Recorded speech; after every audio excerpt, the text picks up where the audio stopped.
নমস্কার, সনাতন ধর্মকথা চ্যানেলে আপনাদের সবাইকে স্বাগত। আজ মাঘ মাসের 30 তারিখ শুক্রবার, কৃষ্ণপক্ষের একাদশী তিথি। মহাভারতের আদি পর্বে 221তম অধ্যায়ের অন্তিম অংশ অভিমন্যুর জন্ম পর্ব শুরু করব।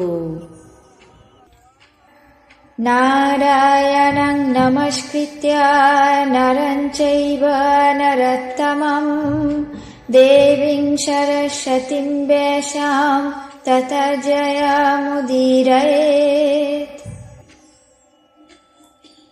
খাণ্ডবপ্রস্থে যাদবেরা বহুদিন অতিবাহিত করে নিজেদের রাজ্যে ফিরে গেলেন। কৃষ্ণ অর্জুনের সঙ্গে পরম রমণীয় ইন্দ্রপ্রস্থে বসবাস করতে লাগলেন। তারা দুজনে মৃগয়া আসক্ত হয়ে মৃগ বরাহ শিকার করে যমুনা নদীর তীরে ক্রীড়া করতে লাগলেন।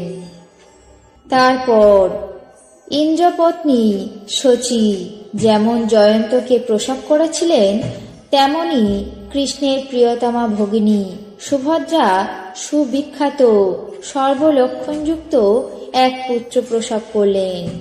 তিনি স্বভাবত অভি এবং মন্যুমান অর্থাৎ নির্ভয় এবং ক্রোধান্বিত ছিলেন বলে তার নাম অভিমন্যু হল। লোকে তাকে অর্জুনী বলে সম্বোধন করত।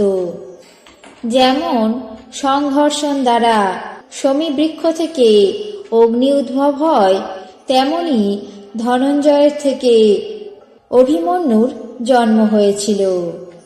অভিমন্যুর জন্ম হলে ধর্মরাজ যুধিষ্ঠির অযুত গাভী, সুবর্ণ রাশি প্রভৃতি ব্রাহ্মণদেরকে দান করলেন। অভিমন্যু জন্মের পরই কৃষ্ণের অত্যন্ত প্রিয় পাত্র হলেন। শরৎকালের চন্দ্র দেখে লোকের যেমন প্রীতি হয়, তাকে দেখে পিতৃগণ এবং প্রজাগণের তেমন আহ্লাদ হল।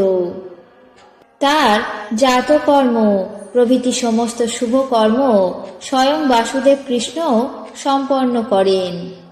তিনি শুক্লপক্ষীয় চন্দ্রকলার মতো দিন দিন বড় হতে লাগলেন। পরে অর্জুনের কাছে নিখিল ধনুর্বেদ শিক্ষা করেন এবং বিজ্ঞান প্রভৃতি প্রধান প্রধান শাস্ত্র এবং বিশেষ বিশেষ ক্রিয়াকলাপে সুশিক্ষিত হয়েছিলেন। অর্জুন বেদ এবং শস্ত্র প্রয়োগের বিষয়ে নিজের পুত্রকে নিজের মতো এবং সর্বাংশে কৃষ্ণের মতো দেখে আহ্লাদে নিমগ্ন হলেন। এই সময়ে শুভ লক্ষণা দ্রৌপদীও পঞ্চপতির থেকে শিবের মতো দৃঢ় মহাবল পরাক্রান্ত 5 পুত্রের জন্ম দিলেন। আদিত্য জননী অদিতির মতো পাঞ্চালী এবং যুধিষ্ঠিরের থেকে প্রতিবিন্ধ, ভীমের থেকে সুতসোম, অর্জুনের থেকে শ্রুতকর্মা, নকুলের থেকে শতানিক এবং সহদেবের থেকে শ্রুতসেন এই 5 বীর পুত্রের জন্ম দিলেন। দ্রৌপদীর পুত্রগণ প্রত্যেকে 1 বৎসর পর পর জন্মগ্রহণ করেন। তারা পরস্পর পরস্পরের হিতাকাঙ্ক্ষী ছিলেন। মহর্ষি ধৌম আনুপূর্বিক তাদের জাতকর্ম, চূড়া এবং উপনয়ন প্রভৃতি কার্য সম্পন্ন করেন। তারা বেদ অধ্যয়ন সমাপ্ত করে অর্জুনের কাছে নিখিল অস্ত্র ধনুর্বেদ শিক্ষা করেন। হে ভারতবর্ষ, এইভাবে পাণ্ডবেরা দেবকুমারের মতো পুত্রদের সঙ্গে পরম সুখে খাণ্ডবপ্রস্থে দিন যাপন করতে লাগলেন।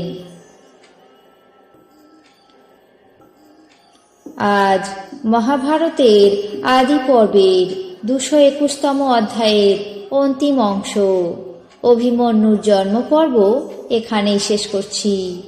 বাকি অংশ আগামী পর্বে পাঠ করে শোনাব। এখন জেনে নেব আজকের দিনের 12টি রাশির রাশিফল। মেষ, রোগ মুক্তি। বৃষ, মনস্তাপ। মিথুন, প্রবঞ্চনা। কর্কট, খ্যাতি লাভ। সিংহ, গর্বিত। কন্যা, অশান্তি। তুলা, শত্রু বৃদ্ধি। বৃশ্চিক, শিরোপীড়া। ধনু, মানসিক আঘাত। মকর, সমৃদ্ধি লাভ। কুম্ভ, পারিবারিক শুভ। মীন, সদ্গুরুর সন্ধান। এই ছিল আজকের দিনের 12টি রাশির রাশিফল। আপনাদের কেমন লাগলো তা অবশ্যই কমেন্ট বক্সে জানাবেন। চ্যানেলটিকে সাবস্ক্রাইব করবেন, লাইক করবেন, শেয়ার করবেন। ধন্যবাদ।